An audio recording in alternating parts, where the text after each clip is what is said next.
हर हर महादेव, श्री शिवाय नमस्तुभ्यम।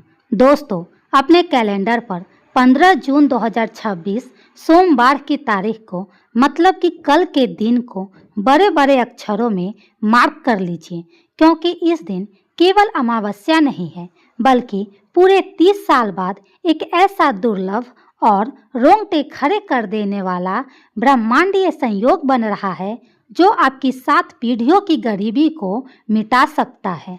इस बार 3 साल में एक बार आने वाले पवित्र अधिक मास पुरुषोत्तम मास का समापन एक सोमवार के दिन हो रहा है, जिससे बन रहा है सोमवती अधिक अमावस्या का महासंयोग। पंडित प्रदीप मिश्रा जी कहते हैं कि इस दिन साक्षात महादेव और भगवान नारायण पृथ्वी पर उन भक्तों की झोली भरने आते हैं जो चुपचाप एक छोटा सा गुप्त उपाय कर लेते हैं। आज की इस वीडियो में मैं आपको न सिर्फ पंडित जी के वो 6 अचूक टोटके बताऊंगी, बल्कि इस महासंयोग का सटीक शुभ मुहूर्त, स्नान का समय और दीपदान का सही समय भी बताऊंगी। अगर आपने गलत समय पर उपाय किया तो इसका फल नहीं मिलेगा, इसीलिए वीडियो को बिना स्किप किए पूरा देखना, क्योंकि ऐसा संयोग फिर आपकी जिंदगी में दोबारा नहीं आने वाला। वीडियो के बीच में एक ऐसा उपाय भी है जिससे लाखों का कर्ज मिनटों में सूझ जाएगा और आप मालामाल हो जाओगे। आप करोड़पति भी बन सकते। पंचांग और ज्योतिष गणना के अनुसार इस महासंयोग का समय बहुत ध्यान से नोट कर लीजिए, क्योंकि इसमें एक छोटा सा ट्विस्ट है। अमावस्या तिथि की शुरुआत 14 जून 2026 रविवार को दोपहर 12:19 से हो जाएगी और वहीं इसका समापन 15 जून 2026 सोमवार को सुबह 8:23 पर होगा। चूंकि हमारे सनातन धर्म में उदया तिथि यानी सूर्योदय के समय की तिथि का महत्व है, इसीलिए यह महा अमावस्या 15 जून सोमवार को ही पूरे देश में पूर्ण रूप से मानी जाएगी। अब बात करते हैं सबसे जरूरी शुभ मुहूर्त की, जब आपकी पूजा और उपाय 1000 गुना ज्यादा तेजी से असर करेंगे। तो पहला है ब्रह्म मुहूर्त। इस समय पवित्र स्नान और तर्पण के लिए यह मुहूर्त है। तो सुबह 4:04 से सुबह 4:44 तक है। पंडित जी के अनुसार इस समय पानी में थोड़ा गंगा जल और काले तिल डालकर स्नान करने से जीवन के सारे पाप धुल जाते हैं। दूसरा शुभ मुहूर्त है अमृत काल मुहूर्त। इस समय शिवलिंग पर जल चढ़ाने के लिए यह मुहूर्त बहुत ही लाभदायक है।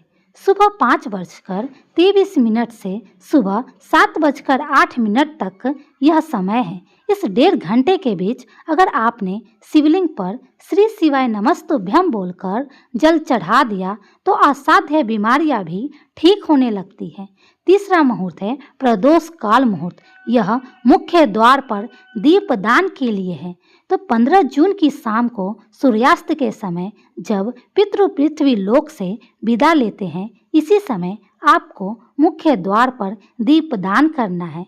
चलिए अब जानते हैं पंडित प्रदीप मिश्रा जी के वो 6 चमत्कारी उपाय। तो बात करते हैं हमारे पहले और सबसे मुख्य उपाय की। यह उपाय उन लोगों के लिए है जिनके घर में पैसा आता तो है, लेकिन पानी की तरह बह जाता है, या फिर घर में हमेशा अशांति और कलह रहती है। सामग्री ध्यान से नोट कर लीजिए। आपको चाहिए ठीक 31 काले तिल के दाने, न एक कम न एक ज्यादा, और एक मिट्टी या आटे का दीपक जिसमें आपको शुद्ध गाय का घी भरना है। इसमें आपको लंबी बत्ती का इस्तेमाल करना है, क्योंकि पितरों के लिए हमेशा लंबी बत्ती का दिया लगाया जाता है। आइए अब जानते हैं करने की सही विधि। तो 15 जून की शाम को जब सूर्य अस्त हो रहा हो, यानी प्रदोष काल में, अपने घर के मुख्य द्वार पर आए। घर से बाहर निकलते समय जो आपका दाहिना हाथ यानी कि राइट हैंड है, उस तरफ जमीन को साफ करके यह दीपक रखें। दीपक जलाने के बाद अपने हाथ में वो 31 तिल ले। अपने पितरों का ध्यान करें, उनका नाम ले या मन ही मन उनसे माफ़ी मांगे। इसके बाद वो 31 तिल उस जलते हुए दिए के अंदर डाल दें। पंडित मिश्रा जी कहते हैं कि यह तिल आपके पितरों के भोजन के रूप में स्वीकार होते हैं और घर की दरिद्रता को हमेशा के लिए भस्म कर देते हैं। अब मैं आपको बताने जा रही हूँ पंडित प्रदीप मिश्रा जी के द्वारा बताया गया वो महा उपाय जो केवल अधिक मास की अमावस्या पर ही किया जाता है और जिसका असर बहुत तीव्र होता है। अगर आपके ऊपर लाखों का कर्ज है, लोन की किस्तें नहीं चुक पा रही है, व्यापार घाटे में है, तो यह उपाय आपके लिए रामबाण है। इसके लिए आपको 15 जून की रात को ठीक 9:15 से एक छोटा सा प्रयोग करना है। आपको एक कपूर का टुकड़ा लेना है, उस पर 2 साबुत लौंग फूल वाली टूटी हुई ना हो रखनी है। अपने घर के बीचों बीच आंगन, हॉल या लाबी में इसे किसी पात्र में रख कर जला दें। जब यह जल रहा हो तब भगवान शिव के रीन मुक्तेश्वर महादेव रूप का स्मरण करें। मिश्रा जी कहते हैं कि यह धुआं जैसे ही घर के कोने कोने में फैलता है, धन प्राप्ति के बंद रास्ते खुल जाते हैं और कर्ज की समस्या समाप्त होती है। चौथा उपाय सीधे आपके पितरों की तृप्ति और कुंडली के दोषों को दूर करने के लिए है। अगर आपकी कुंडली में पितृ दोष है जिसके कारण बनते हुए काम बिगड़ जाते हैं, शादी में रुकावट आती है या संतान सुख नहीं मिल रहा है, तो यह उपाय बिल्कुल ना भूले करना। अमावस्या की शाम को किसी भी पुराने पीपल के पेड़ के पास जाए, हाँ, मिट्टी का एक दीपक ले और इसमें 4 बातियां लगाए, यानी चौमुखी दीपक।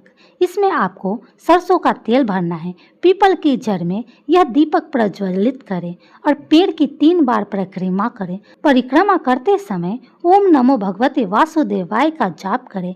पीपल में इस दिन भगवान विष्णु और पितरों का संयुक्त वास होता है, जिससे आपके सारे रुके हुए काम 24 घंटे के अंदर गति पकड़ लेते हैं। चलिए अब बाकी के 3 उपायों को भी जल्दी से समझ लेते हैं ताकि आपकी पूजा अधूरी ना रहे। 5वां उपाय बेलपत्र के नीचे दीपदान करना है। माँ लक्ष्मी की स्थायी कृपा के लिए अमावस्या की शाम को एक घी का दीपक बेलपत्र के पेड़ के नीचे जरूर जलाएं। पंडित जी कहते हैं कि सोमवती अधिक अमावस्या पर बेलपत्र की जड़ों में लक्ष्मी जी का वास होता है। इससे घर में कभी पैसे की कमी नहीं होती है और आप यही उपाय जरूर कीजिए अपने घर में पैसों के आगमन के लिए, लक्ष्मी के वास के लिए।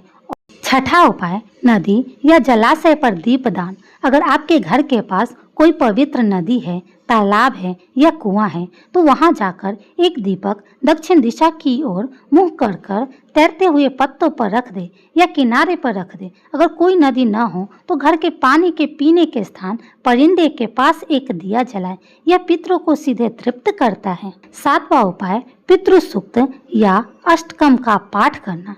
15 जून को दोपहर के समय अपने घर के मंदिर में बैठकर पितृ सूक्त का पाठ करें या श्री शिवाय नमस्तुभ्यम की एक माला का जाप करें। इससे आपके पूर्वज खुश होकर आपको सुख समृद्धि का वरदान देकर अपने लोक लौटते हैं। उपाय तो आपने जान लिए, लेकिन अगर आपने इस दिन ये 3 गलतियां कर दी तो बाबा भोलेनाथ नाराज हो सकते हैं और आपके सारे उपाय व्यर्थ हो जाएंगे।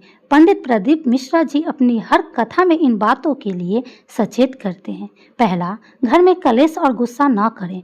अमावस्या के दिन सुबह से लेकर रात तक घर में किसी भी तरह का झगड़ा या ऊंची आवाज में बात न करें। जहां कलेश होता है वहां लक्ष्मी और पितृ दोनों भूखे और दुखी होकर लौट आ जाते हैं।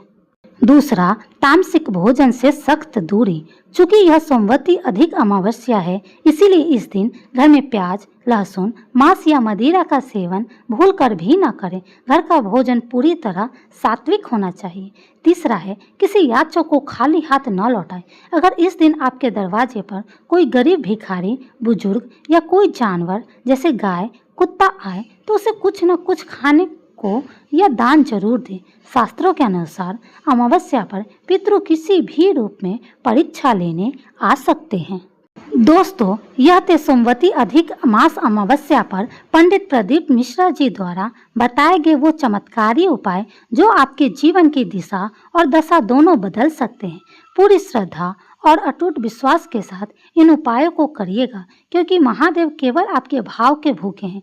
आज की यह विस्तृत जानकारी आपके जीवन में खुशियां लेकर आएगी और यह वीडियो अपने रिश्तेदारों के साथ जरूर शेयर करें ताकि वह भी यह उपाय जरूर कर सके।